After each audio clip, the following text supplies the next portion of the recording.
Good morning everyone. Daily editorial analysis में आपका स्वागत है। आज है 7 अगस्त। 7 अगस्त के दिन हम स्टार्ट करते हैं 3 नए आर्टिकल जो जनसत्ता न्यूज़पेपर पर आधारित है। आज के आर्टिकल डेली एडिटोरियल एनालिसिस के अंतर्गत हमारा पहला आर्टिकल आता है भारत की आर्थिक स्थिति की स्थान दुनिया में 5वीं की जगह तीसरी आर्थिक स्थिति होने के संदर्भ में। उसी के साथ ही हमारा दूसरा आर्टिकल आता है जम्मू कश्मीर के कुलग्राम में सुरक्षा बलों और आतंकवादियों के बीच मुठभेड़ को लेकर है, जो 3 जवानों की शहादत दी गई उसके संदर्भ में है। और हमारा तीसरा आर्टिकल आता है पाकिस्तान के पूर्व प्रधानमंत्री इमरान खान की सज़ा के संदर्भ में रहेगा। चलिए तो स्टार्ट करते हैं। और हमारा पहला आर्टिकल आता है भारतीय अर्थव्यवस्था के संदर्भ में है, जो भारत की आर्थिक स्थिति को 5वीं की जगह तीसरी आर्थिक स्थिति होने के संदर्भ की बात करता है। चलिए तो स्टार्ट करते हैं और पढ़ते हैं इस आर्टिकल के बारे में कि क्या इससे रिलेटेड डेटा दिया गया है। 2030 और 2027 और 29 तक भारतीय अर्थव्यवस्था के आगे होने की क्या उम्मीद है, और अभी जो प्रधानमंत्री हैं उन्होंने क्या कहा है, किस कार्यक्रम में किस पर्पज़ से क्या बात कही गई है, उन सब के बारे में विस्तृत एनालिसिस करते हैं।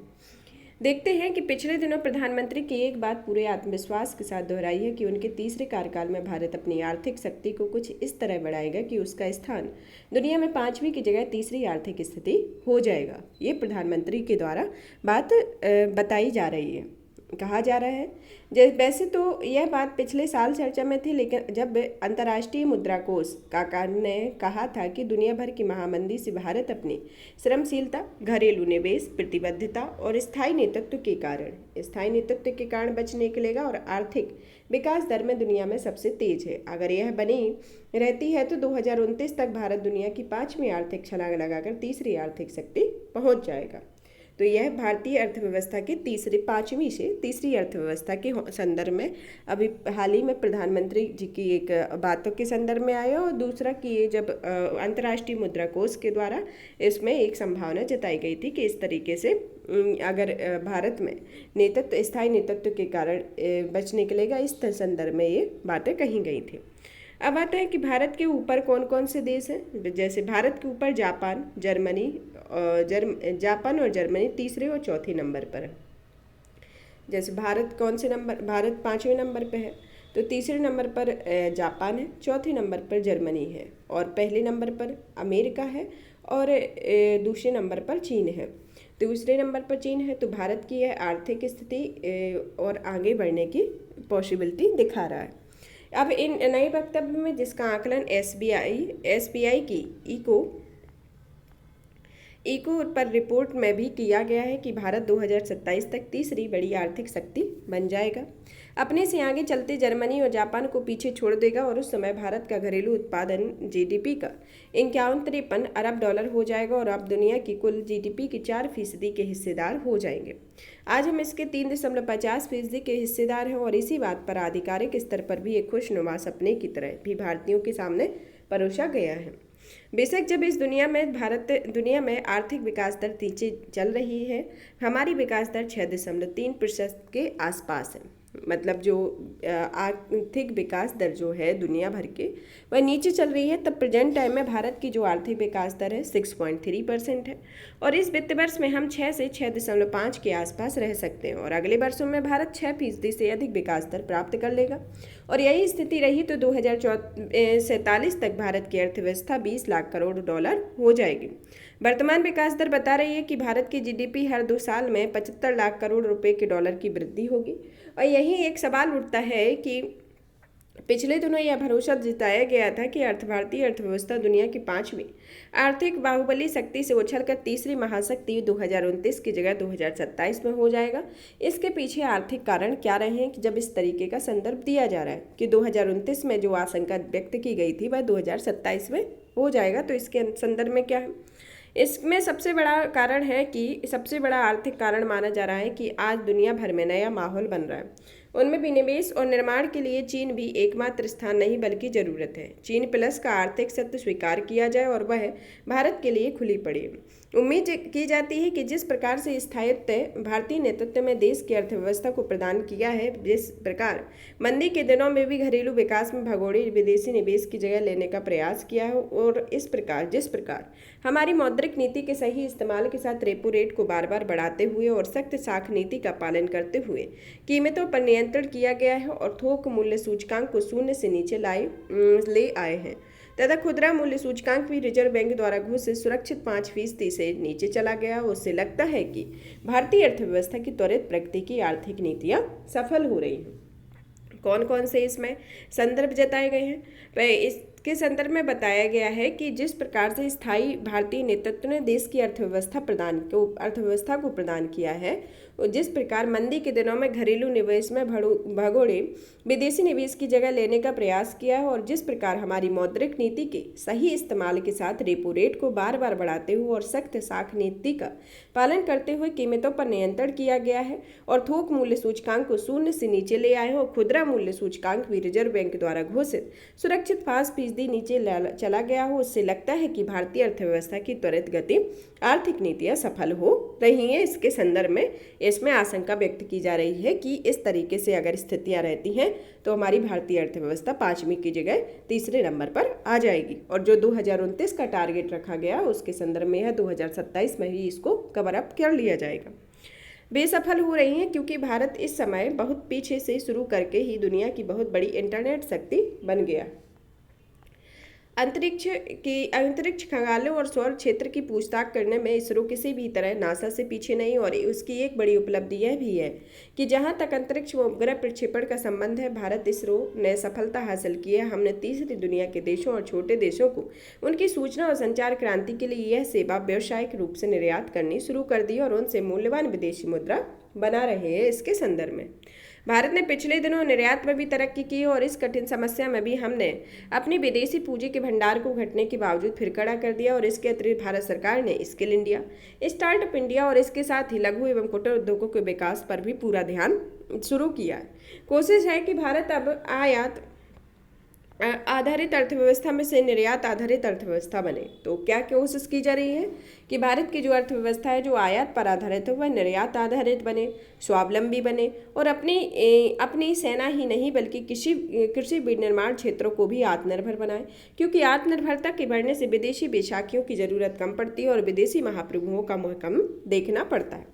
तरक्की की बात करें तो अपनी तरक्की में उत्तर प्रदेश कह सकता है कि उसका सकल घरेलू उत्पादन 2027 तक नॉर्वे के बराबर होगा, या 2014 में जीडीपी के मामले में भारत 10वें स्थान पर था और ब्रिटेन 5वें स्थान पर था।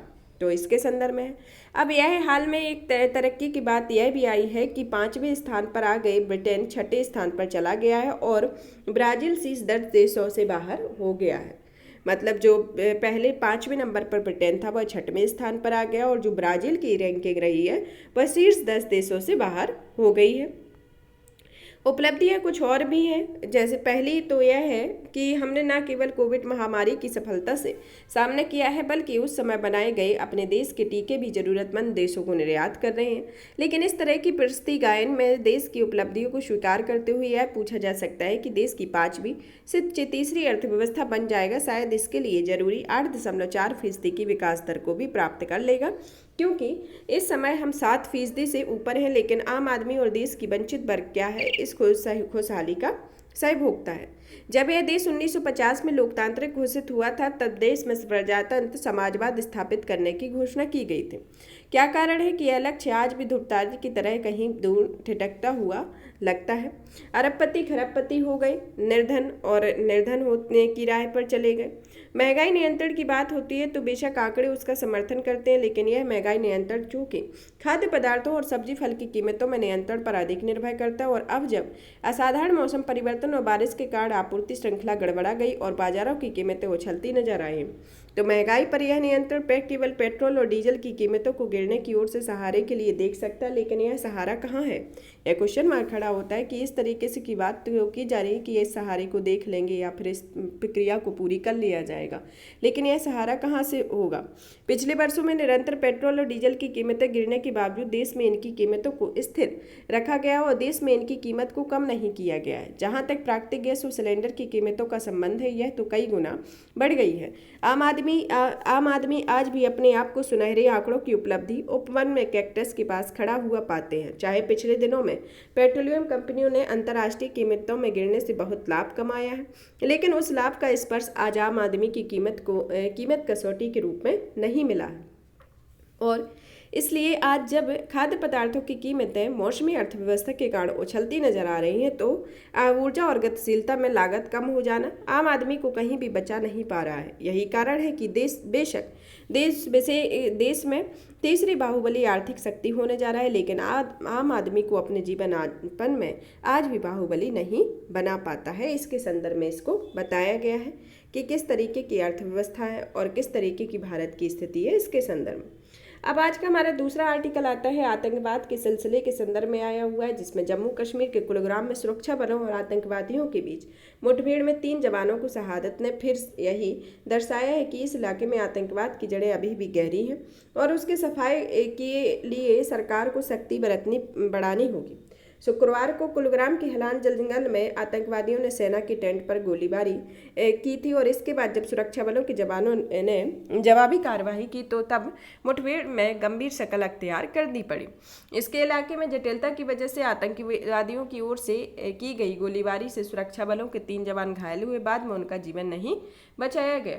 खबरों के मुताबिक पता चलता है कि हमलावर आतंकी पीर पंजाल क्षेत्र में घुसपैठ करके आए थे और मुठभेड़ के बाद भाग गए। आतंकवादियों की तलाश के लिए अभियान में ड्रोन की भी मदद ली गई, लेकिन इससे यही जाहिर होता है कि कश्मीर में सरकार की ओर से आतंकवाद को खत्म करने के लिए चलाए गए तमाम अभियानों काफी हद तक मिली कामयाबी के बावजूद आज भी वहां आतंकी संगठनों के पांव पूरी तरह से उखाड़े नहीं गए हैं। मतलब जो आतंकवादी घटना हुई है उसमें यही स्पष्ट होता है कि जो जम्मू कश्मीर की सरकार है वह प्रयास तो कर रही है, लेकिन वह प्रयास इतने नहीं है कि आतंकवादी गतिविधियों को पूरी तरीके से फिनिश किया जाए। हाल के महीनों में आतंकवादी हमले में सुरक्षा बलों के कई जवान ने जान गंवानी पड़ी। हालांकि इस बीच कई स्तरों पर अपने अभियान में सुरक्षा बलों की बड़ी सफलता मिली और अचानक मुठभेड़ की स्थिति पैदा होने से खासी संख्या में आतंकवादी भी मारे गए। एक रिपोर्ट के मुताबिक अगले इस साल में शुरुआत से ही लेकर 5 जुलाई तक लगे 24 से ज्यादा अभियानों से कम 27 आतंकी मारे गए। इनमें 8 स्थानीय और 19 विदेशी आतंकी थे। पिछले साल भी 125 आतंकवादियों को मार गिराया गया था और शायद इसी हताशा और निराशा में आतंकी अपनी उपस्थिति दर्ज कराने के लिए हमले की कोशिश करते रहते हैं। मगर मारे गए आतंकवादियों की पहचान के आधार पर यह साफ होता है कि कश्मीर में आतंकवाद की समस्या अगर अब भी बनी हुई है तो इसके पीछे विदेशी तत्वों का हाथ है। हालांकि यह छिपा नहीं है। भारत में घुसपैठ से लेकर आतंकी हमले में जिन घर संगठनों का हाथ रहा है वे पाकिस्तानी स्थित ठिकानों में अपनी गतिविधियां संचालित करते हैं, मगर इस मसले पर अक्सर फजीहत होने और कटघरे में खड़ा होने के बावजूद पाकिस्तान अपनी आदत से बाज नहीं आता है। इसी के अंतर्गत गौरतलब है कि हाल ही में पुलिस ने कुलग्राम में चलने वाले आतंकी भर्ती अभियान का पर्दाफाश किया है और उस समय एक शोधकर्ता के साथ 2 अन्य लोगों को गिरफ्तार भी किया गया और वे कश्मीरी युवाओं को पैसे की लालच देकर आतंकवादी बनाते हैं। इसके संदर्भ में यह बात पता चली है, जिसमें कुलग्राम की एक घटना को दरअसल आतंकवाद के एक जाल की एक कड़ी भर माना जा सकता है। इस तरह की गतिविधियां आतंकी संगठनों को समूचे इलाके में चलाते हैं, जो मसले की ठीक न समझे रखने वाले कुछ भोले भाले लोग ही उनके जाल में फंस भी जाते हैं। हालांकि स्थानीय पुलिस और सुरक्षा बलों को वहां के नागरिकों के भरोसा बहाल करने में कामयाबी भी मिली है और ऐसे तमाम मामले सामने आए हैं जिनमें स्थानीय लोगों ने आतंकियों के साथ देने का इनकार किया, लेकिन पाकिस्तान की सीमा से लगे इस राज्य में कई स्तरों पर एक साथ काम करने की जरूरत है। घुसपैठ पर पूरी तरह रोक लगाने के लिए हर तरह की सख्ती बरती जाए, वहीं स्थानीय लोगों में भरोसा पैदा कर उनका सक्रिय सहयोग लिया जाए ताकि आतंकवादियों को पनाह देने वाले के लिए ठोस कदम उठाए जा सके। इसके संदर्भ में अब हमारा नेक्स्ट आर्टिकल आता है पाकिस्तान के पूर्व प्रधानमंत्री की इमरान खान की सजा के संदर्भ में। इसके संदर्भ में देखते हैं कि पाकिस्तान के पूर्व प्रधानमंत्री और पाकिस्तान के तहरीक इंसाफ यानी पीटीआई के नेता इमरान खान की आखिरकार सजा मुकर्रर हो गई है। वहां एक अदालत में उन्हें ताजखाना मामले में 3 साल की जेल और 1 लाख रुपए जुर्माने का सजा सुनाई गई और इसके साथ ही उनके 5 साल तक के चुनाव लड़ने के पर प्रतिबंध लगा दिया गया। इसके साथ ही उनके उस फैसले पर स्वाभाविक है कि इमरान के समर्थकों में रोष उत्पन्न होगा और पीटीआई ने सियासत को प्रेरित फैसला बताया। इमरान पर तोशाखाना घोटाले का आरोप पुराना है। ये तोशाखाना का आरोप लगाया हुआ है, जिसमें निचली अदालत के फैसले के खिलाफ भी सर्वोच्च न्यायालय गए थे, मगर उसने इस पर सुनवाई से इनकार कर दिया था और निचली अदालत को ही फैसला देने का निर्देश दिया था। फिर वहां के चुनाव आयोग ने इमरान खान को अयोग्य करार दे दिया था। ताजा फैसले से पीटीआई को करारा झटका लगा और अब वहां चुनाव होने हैं, जिसकी घोषणा जल्दी ही हो सकती है और इमरान खान के चुनाव लड़ने की रोक लगने से उनकी पार्टी में स्वाभाविक रूप से कमजोर हो जाएगी, क्योंकि वहां प्रमुख चेहरा वही रहे उनकी पार्टी का। इससे सत्ता पक्ष को लाभ मिलने की संभावना जताई जा रही है और इससे इमरान खान लंबे समय से सत्ता पक्ष पर आरोप लगाते रहे हैं कि वह साजिशन उन्हें जेल में डालना और चुनाव प्रक्रिया से बाहर रखना चाहते हैं। और इमरान खान का आरोप था कि उन्हें तोशाखाना में बहुमूल्य उपहार खरीद कर उनकी कीमत पर बेचना, ऊंची कीमत पर बेचना, इस तरह भारी रकम जुटाई। तोशाखाना दरअसल पाकिस्तान का खजाना है, जिनमें नियम के मुताबिक प्रधानमंत्रियों को विदेशों से मिले उपहार जमा कराने पड़ते हैं और प्रधानमंत्रियों को विदेशों से जो उपहार प्राप्त होते हैं उन्हें वे अपने पास नहीं रख सकते। अगर वे कोई उपहार अपने पास रखना चाहते हैं तो वे उसे नीलामी करके खरीदना पड़ता है और इस नियम के अनुसार इमरान खान ने करीब 2.5 करोड़ रुपए के उपहार खरीदे, फिर उन्हें 5 करोड़ रुपए खुले बाजार में बेचा। इसी संदर्भ में इस मामले में खुद को पाक साहब बताते हैं कि इमरान खान साहब बताते हैं, लेकिन अदालत ने इसे भ्रष्टाचार का मामला माना है और इसी के साथ ही इमरान खान काफ़ी समय से सत्ता पक्ष और सेना की आंख की किरकिरी बने हुए थे। उन्होंने सत्ता में भ्रष्टाचार के मुद्दे पर लंबी यात्रा निकाली थी और जिसमें उन पर जानलेवा हमला भी किया गया था। उन्होंने सेना के अधिकारियों के खिलाफ खुलकर भ्रष्टाचार के आरोप लगाए थे और जब भी प्रधानमंत्री थे तब भी उनका सेना के आला अधिकारियों में मनमुटाव बना हुआ था। इमरान खान के द्वारा आशंका जताते हैं कि उन्हें जेल में डालकर सत्ता पक्ष उनका हत्या करना चाहती है और मगर उन्हें जेल में ही रहना पड़ेगा। इस वक्त पाकिस्तान की जैसी माली हालत है, उससे लोगों को 2 वक्त की रोटी के लिए भी मशक्कत करनी पड़ती है। खजाना बिल्कुल खाली होने के कगार पर पहुंच चुका है और इसमें सरकार से लोग बहुत नाराज हैं और इमरान खान के प्रति उनका झुकाव बड़ा था। लेकिन ऐसे में पीटीआई ने इस पर आरोप का आधार हो सकता है कि इमरान को जेल भेजने की साजिश सत्ता पक्ष की रची है और उनके चुनाव में इमरान प्रचार नहीं कर सकेंगे, इसलिए उनकी पार्टी का प्रभाव अपने आप कमजोर होता जाएगा और इसका लाभ सत्ता पक्ष को मिलेगा, मगर इसका नुकसान आखिरकार वहां की आवाम को ही उठाना पड़ेगा और जो लंबे समय से मुफलिस और बेरोजगारी के आलम में बसर करने पर मजबूर है। तो यह आर्टिकल पाकिस्तान के पूर्व प्रधानमंत्री के संदर्भ में रहा, जिसमें उनको आरोप लगाया गया था तोशाखाना से बहुमूल्य उपहार खरीदकर उन्हें बेचने के संदर्भ में, जो 2.5 करोड़ के उपहार को 5 करोड़ में बेचने के संदर्भ में रुपए में खुले बाजार में उन्होंने बेच दिया गया था। इसके संदर्भ में इन्हें आरोप लगाया गया और जिनको सज़ा दी गई कि 3 साल की जेल की सज़ा और 1 लाख रुपए का जुर्माना और 5 साल तक चुनाव लड़ने पर प्रतिबंध लगा दिया गया। इसके कारण सत्ता पक्ष और विपक्ष में एक दरार उत्पन्न हुई है और इसमें आरोप प्रत्यारोप के परिणाम देखने को मिल रहे हैं कि इनके किस तरीके की ये स्थिति पैदा कर रही है। यहाँ पर ये दोनों आर्टिकल फिनिश होते हैं। ये और भी इसी तरीके की वीडियो को देखने के लिए चैनल को लाइक करें, सब्सक्राइब करें, शेयर करें। धन्यवाद।